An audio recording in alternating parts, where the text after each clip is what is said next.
Yeah, I mean, as far as deGrom, part of me, it's same thing with the Syndergaard injury, is of course it's horrible to hear that these guys are hurt, especially now we don't know the extent of what's going to happen to Jacob deGrom, but another part of me says, hey, if this is going to happen, isn't this the best time for this to happen? Yes, it is. Is during this 60-game crazy season that we don't even know if it's going to happen? I mean, a back injury is something, that's like the last thing you want to hear because those things linger and they can be tough, and we've seen careers end because of them. Not that Tommy John surgery is something you want to hear for Noah Syndergaard, but we've seen so many guys come back from it, including Jacob deGrom himself.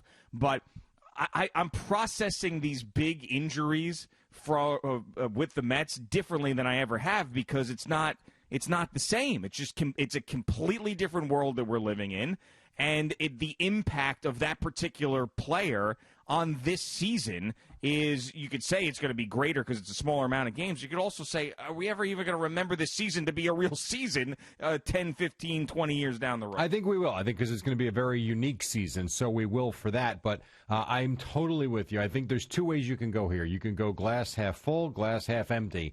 And I think in this case, because it's July 15th, I guess, today now, and we're still 9 days away from opening day, maybe he doesn't make an opening day start. Who knows? But as long as he gets going there in the first week, it's fine. This would have been much, much worse had this popped up a couple of days before the season was going to start. He'll be able to get some treatment now. It's happened to him before in the past, has not really hampered him for, too much time.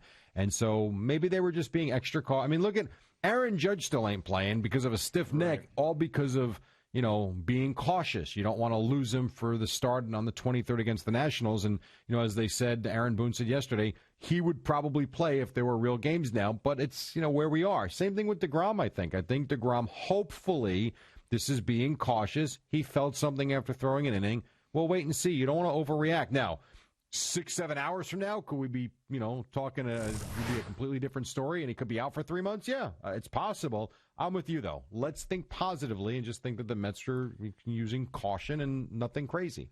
Yeah, I want to see one of two things happen with this because I think that the middle ground is something that is dangerous. I either want to see that, okay, he's completely healthy and this was just a little bit of something and it's gone and he is fine and let's forget about it. It was just a little bit of a scare that meant nothing. Or I want to see, no, we're shutting him down and we'll see you next year if we have a regular season. Because what I don't want to see is to him fight through this for this 60-game season in this coronavirus baseball world and then have him really get hurt. Sure. And then next year when hopefully things are back up and running, we don't have Jacob deGrom. That's the thing I don't want to see with this. I mean, if he ends up missing the season along with Noah Syndergaard, yeah, does that absolutely stink?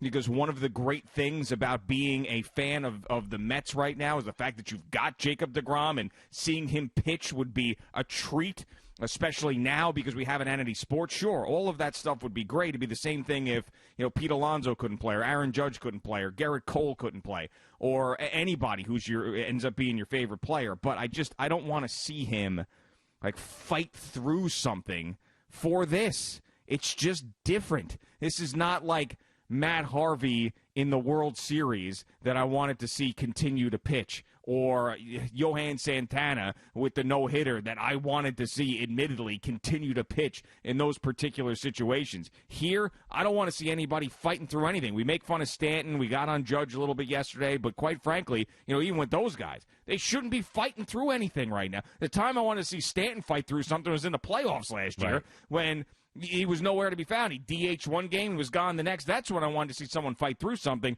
not for this. Totally understood. And that's why you create depth on your team. That's why you go out and you sign Rick Porcello and Michael Wacha and guys like that. And you got Marcus Stroman.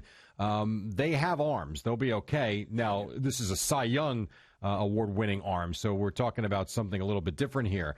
But I know what you're saying. I mean, he's got to be 100% to go out there. Don't half-ass it. Don't go out at 80% or 90% and kind of fight through what could be a lingering problem that could, persist throughout his career, because the back is tricky, as we know. So I'm with you, 100%. Now, that doesn't mean I would shut it down for the season, but you got to make sure that he's okay. And as soon as he's okay, Get him back out there. We might differ a little bit on that, but I'm with you. I would not want even 75% of Jacob deGrom out there. You need him for the duration of his contract to be what he's been, and that's arguably the best pitcher in baseball for the last several years. So it's a tricky one. It's a crappy way to wake up. I mean, I saw it last night before I went to sleep and thought, things have been going well, and, Cespedes is actually looking good. He feels like he's going to be there opening day. The news has really been very positive with the Mets going into what will be a strange season starting next week. This one was, it was one like, all right, well, I guess we got the headline tomorrow. Yeah, you know what we need to stop doing, and we're guilty of it. I think every talk show that talks about sports is guilty of this. When a team has depth, we always sit around, where are these guys going to play? How are you going to fit this guy in? Where's he going to be? What do you do with him? You can't have him on the bench. Is this guy going to go to the bullpen? You know what happens every single time?